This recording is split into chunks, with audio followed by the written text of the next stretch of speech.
Hey everybody, welcome back to my channel. This is Liz Loves Books, and today I'm going to be talking to you about a lot of the July book releases that I am very excited for. So let's get into those books. So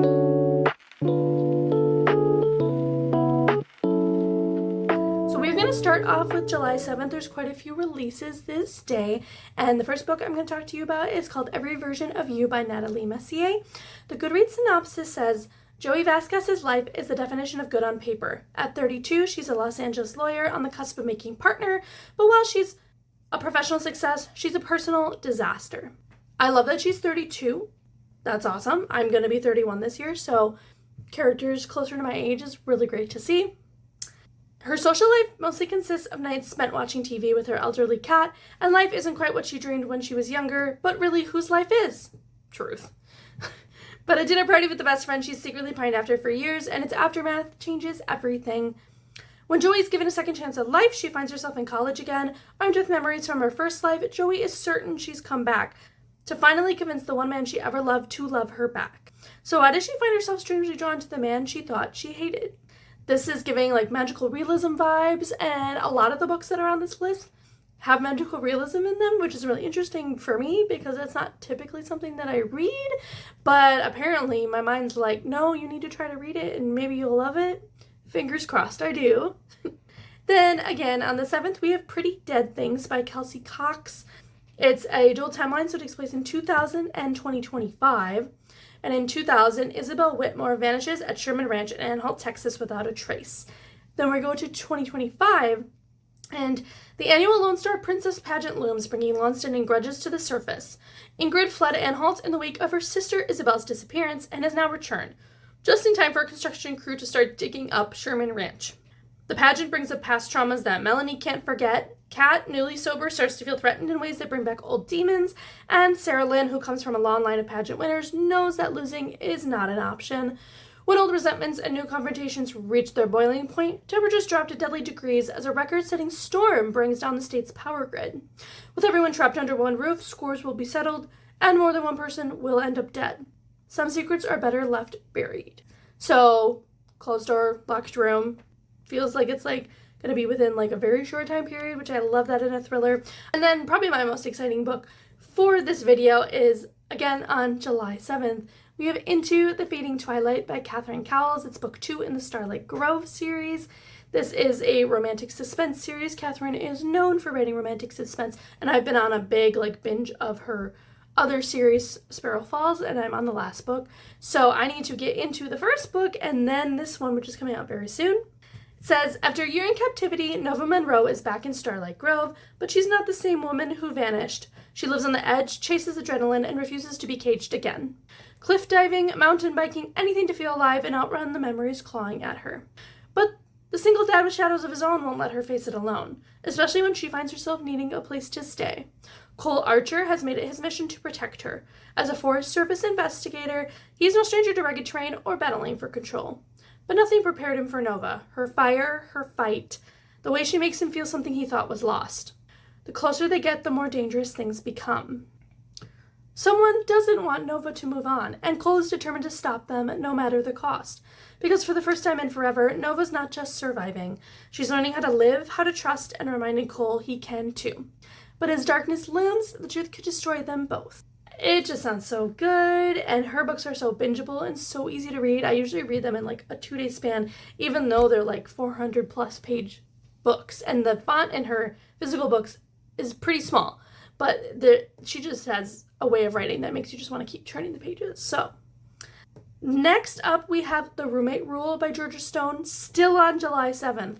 The Goodreads synopsis says Dylan is the kind of person who is always 15 minutes early and never leaves things to chance, so she can't believe she's about to spend 6 weeks on a last-minute trip to Wales that she didn't plan, living in a cabin with a man she's only met once. Max, always go with the flow, and after his +1 drops out of his all-expenses-paid travel influencer trip, he's happy for his sister's friend to take the spot. After all, from what he remembers of their brief meeting a year ago, Dylan is the kind of woman he'd be more than happy to spend alone time with. Not that anything's going to happen between them, because Dylan knows getting involved with this reckless, irrepressible flirt is the last thing she needs. So she makes a rule where they are roommates only, and under no circumstances can anything untoward happen between them. But as the days go by, Max starts to realize how much he enjoys chipping away at the walls Dylan hides herself behind, while Dylan begins to admit to herself that there may be more to Max than she first assumed. And before she knows it, she finds herself wondering if their roommate rule might be one she might actually want to break. That one sounds so cute! And again, July 7th, we have The Mashup by Laura Marie Myers. I have an arc of this. I haven't read it. I think it's going to be my next book after I finish the book I'm reading now because it's coming out so soon and I was so excited for it. I literally watched somebody else read an arc of this book and I requested an arc because it sounded so good. I mean, who doesn't want a romance book specifically about the MASH game that you played when you were a kid? I mean, it's perfect. The synopsis says Ruby Wynn is a staunch rule follower who lives by the numbers, so when a surprising breakup on her 35th birthday ruins all her well-laid plans, Ruby makes an unexpected wish, only to wake up inside a MASH game from 7th grade. Settled in a Technicolor mansion, driving a tie-dye Jeep, and running a roller disco restaurant, Ruby is living out her childhood dreams come true, with one exception. According to the game, Ruby's other half is supposed to be Penn Hayes, her brother's annoying and annoyingly handsome best friend. But there's zero romance between them. Just like in real life, all they share is sarcasm. With no rules to follow and desperate to return to reality, Ruby makes her best guess at an escape plan, wins Penn's heart so the game comes completely true and she can go home. On Ruby's list of do's and don'ts, Penn Hayes is a lifelong don't, but as Ruby navigates the magical world she dreamed up at 13, she wonders if by finally throwing out her rules, she might just find her way home to the life and love she deserves. There's so many good romance books coming out this summer that I just can't even. And then finally, July 7th, we have Heartstopper Volume 6 by Alice Oseman. Most people will probably know this book, but it's just so good. It's the finale of this YA graphic novel series. The description on here, so not to spoil anything, says everyone in school knows Nick and Charlie. Everyone knows they're going to be together forever. But Charlie's busy with his bid to become head boy, and while Nick is preparing to leave for college, he's starting to wonder who he'll be without Charlie. So it's definitely more like coming into your own, learning how to be yourself and not always having to rely on that partner, even though they will always support you. You need to learn to do it yourself, which I think is a really great lesson. And then finally, we're moving on to a different date. July 14th, we have In Stormy Weather by Chelsea Curto. Goodreads says nothing can rain on Quincy Monroe's parade. She's a woman in STEM with a PhD in atmospheric sciences, the host of a successful online weather show, and has 1 million followers on her meteorology Instagram. Quincy has spent endless hours forging her path in this male-dominated field, becoming one of the best in the industry. And with a new job opportunity, nothing can derail her success, except for the ill-timed arrival of Sebastian Dunn. Sebastian is her best friend's brother, her long-suffering academic and professional rival, and a flashy TV weatherman from New York City that everyone swoons over. Everyone but Quincy.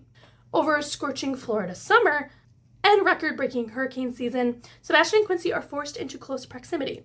Setting aside their grudges to chase storms and stay alive is one thing, but can they weather the inevitable collision of their hearts? I'm loving these romance books that are coming out lately that are based on the weather. It's so random, but people seem to be really loving them, so I'm hoping I do too. Next, on July 21st, we have If Books Could Kill by Kate Eberly. This is a mystery. Goodreads says when Roxy makes a tongue-in-cheek wish to live out the plot of her favorite author's next novel, she has a romance in mind, namely the sweet, safe, swoon-worthy storylines Anna Matthews is known for. It should be a dream come true when her wish is granted and she finds herself swept into a first date with a handsome stranger who seems designed to take her breath away. Except for one little hiccup, that handsome stranger tries to take her breath away. Literally. With a knife. The thing is, Roxy may be the new Anna Matthews protagonist, but this time Anna is writing a crime thriller. Thrown into a perilous genre she's never read, Roxy is desperate for help. So when her escape takes her straight into the path of Grant Hoffman, an anxious English professor who, with a convenient love of crime novels, she decides that kidnapping a grown man is a small price to pay for her own survival. Together, Roxy and Grant navigate a madcap story where the lines between fiction and reality blur. They'll find out if they have what it takes to make it to the end, or maybe even happily ever after. Another magical realism-esque book that I am really, really excited for. And then finally, our last book, July 21st as well, is The New People by Andrea Uptmore. This one had a very, very short description, but it said, a searing and strikingly intimate debut set in the wake of the 2008 financial crisis about a newly married lesbian couple who move into a flipped foreclosure unaware that the former homeowners are still living in the attic. So I don't know if this is like a thriller or more of like a lit fic, because it could go either way. It could go the thriller where it's like these people were foreclosed on their house but they didn't want to leave, so now they're staying in the walls. I don't know. Or it could go the lit fic direction and basically be like, their house was foreclosed upon, they don't have anywhere else to go, they don't have money to stay anywhere because it's 2008 and the economy was trash, and they're like, we need to stay in this house. And so then this couple that's with them that moves in is like, we're gonna figure this all out together and become one big happy family. Could go either way. It could go a third option they don't even realize, but I'm excited about that one. It was very intriguing. I had never heard about it before. All right, those are all the books that I want to talk to you guys today about. Of course, there are so many more books that I'm interested in and that I would be here for way too long if we kept going. So those were 10 books that I am super interested in that release in July. Let me know in the comments below if you have read any arcs of these ones, or if you're interested in any of these releases, or if there's one on your list that I did not put onto mine. And I will see you guys in another video soon. Bye, guys.